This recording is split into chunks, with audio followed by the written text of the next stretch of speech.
నిరీక్షణ న్యూస్కు స్వాగతం. నేను మీ మ్యాజిక్ రాజా.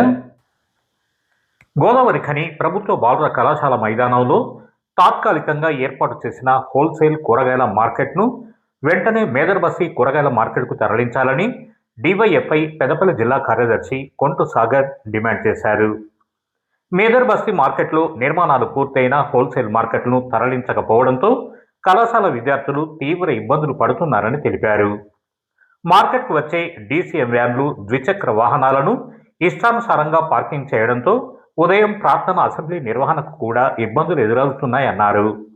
సాయంత్రం వేళ మద్యం సేవించడం, అసాంఘిక కార్యకలాపాలతో కళాశాల మైదానం పరిసరాలు ఇబ్బందికరంగా మారుతున్నాయని, మహిళలు భయాందోళనకు గురవుతున్నారని పేర్కొన్నారు. ప్రభుత్వ కళాశాల స్థలంలో నిబంధనలకు విరుద్ధంగా దుకాణ సముదాయాల నిర్మాణానికి అనుమతులు ఇచ్చిన అధికారి ఎవరో వెల్లడించాలని డిమాండ్ చేశారు. కళాశాల బ్లూ ప్రింట్ను దుకాణ సముదాయానికి విద్యాశాఖ నుంచి తీసుకున్న జీవో, అనుమతి ఉత్తర్వుల ప్రతులను బహిర్గతం చేయాలని కోరారు. నిర్మాణాలపై సమగ్ర విచారణ జరిపి కళాశాల స్థలాన్ని కాపాడాలని, లేకుంటే సమస్యను ఉన్నతాధికారుల దృష్టికి తీసుకెళ్తామని కొంటు సాగర్ హెచ్చరించారు. గోదావరి ఖని ప్రాంతంలోని ప్రభుత్వ బారుల కళాశాల ప్రాంగణంలో ఏర్పాటు చేసిన కూరగాయల హోల్సేల్ మార్కెట్ సముదాయం వల్ల రోజురోజుకు విద్యార్థులు తీవ్ర ఇబ్బందులు ఎదుర్కొంటున్న పరిస్థితి అక్కడ కనబడతా ఉన్నది. హోల్సేల్ వ్యాపారస్తులు అక్కడ వ్యాపారం చేసుకోమంటే ఇదంతా జాగా మాదే అన్నట్టుగా వ్యవహరిస్తున్న తీరు రోజురోజు విద్యార్థులకు తీవ్ర ఇబ్బందులను కలుగజేస్తూ ఉన్నది. రోజువారీగా ఉదయం విద్యార్థులు అక్కడ పరేడ్ చేసుకోవాలన్నా, వాళ్ళు ఆడుకోవాలన్నా కానీ మార్కెట్ సముదాయానికి వచ్చే వారితోటి మార్కెట్ వ్యాపారాలు చేసేవారి యొక్క చేష్టలతో వారు తీవ్ర ఇబ్బందులు ఎదుర్కొంటూ ఉన్నారు. మేదర్బస్తీ కూరగాయల మార్కెట్ని సముదాయాన్ని ఆధునీకరించే క్రమంలో హోల్సేల్ మార్కెట్ని తాత్కాలికంగా ప్రభుత్వ బాయ్స్ హాస్టల్ గ్రౌండ్లోకి మార్చడం జరిగింది. మేదర్బస్తీలోని కూరగాయల మార్కెట్లో ఆ హోల్సేల్ మార్కెట్ ప్రాంగణము పనులు పూర్తయినా కానీ ప్రభుత్వ బారుల మైదానం నుండి హోల్సేల్ మార్కెట్ సముదాయాన్ని ఇంకా తరలించకపోవడం అధికారుల నిర్లక్ష్యానికి నిదర్శనంగా కనబడతా ఉన్నది.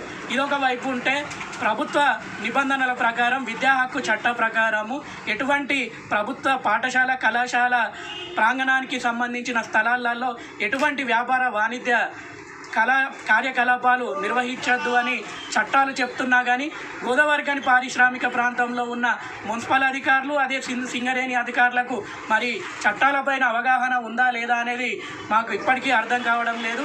ఎందుకంటే ప్రభుత్వం యొక్క పాఠశాలలు, కళాశాలలకు సంబంధించిన స్థలాలలో అక్కడ భారీ దుకాణాల సముదాయం నిర్మిస్తూ ఉంటే మీరు ఎందుకు దాన్ని అడ్డుకుంటలేడు? దానికి ఎవరు అనుమతులు ఇచ్చారు? ఇటు సింగరేణి ఇచ్చిందా లేకుంటే మున్సిపల్ అధికారులు ఇచ్చారా?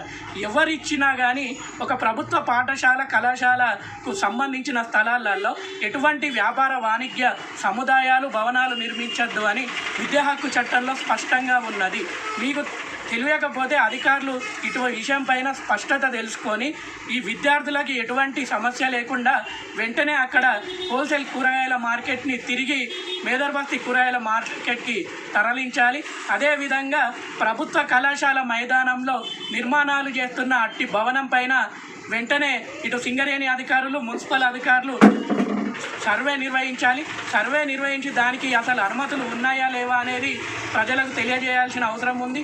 అన్నిటికంటే ముందు ఈ ప్రభుత్వ బాలుల కళాశాలల యొక్క బ్లూ ప్రింట్ అనేది ఈరోజు ప్రజల మధ్యన పెట్టాలని డివైఎఫ్ఐ యువజన సంఘంగా మేము డిమాండ్ చేస్తూ ఉన్నాం. ఎందుకనంటే ఆ స్థలం యొక్క బ్లూ ప్రింట్ అనేది ప్రజలకు మీరు బహిర్గతం చేస్తే అసలు ఆ ల్యాండ్ ఎవరిది, అక్కడ సముదాయాలు కట్టచ్చా లేదా, లేకపోతే వ్యాపారాలు చేయచ్చా లేదా అనే స్పష్టత కూడా పారిశ్రామిక ప్రాంత ప్రజలకు ఉంటుంది. కాబట్టి వెంటనే దీని మీద మున్సిపల్ సింగరేణి అధికారులు తగిన చర్యలు తీసుకోవాలని మేము డిమాండ్ చేస్తూనే అక్కడ ఉన్న హోల్సేల్ సూపర్ మార్కెట్ను వెంటనే మేదర్బస్తీ కూరగాయల మార్కెట్కు తరలించాలి. లేకపోతే సాయంత్రం కాగానే అక్కడ అసాంఘిక కార్యక్రమాలకి అదొక అడ్డాగా మారుతుంది.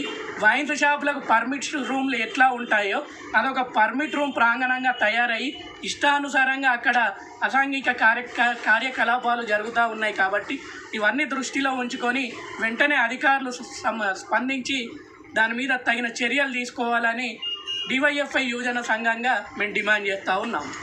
మన నిరీక్షణ న్యూస్ను వాచ్ చేయండి, లైక్ చేయండి, సబ్స్క్రైబ్ చేయండి, మీ మిత్రులకు షేర్ చేయండి.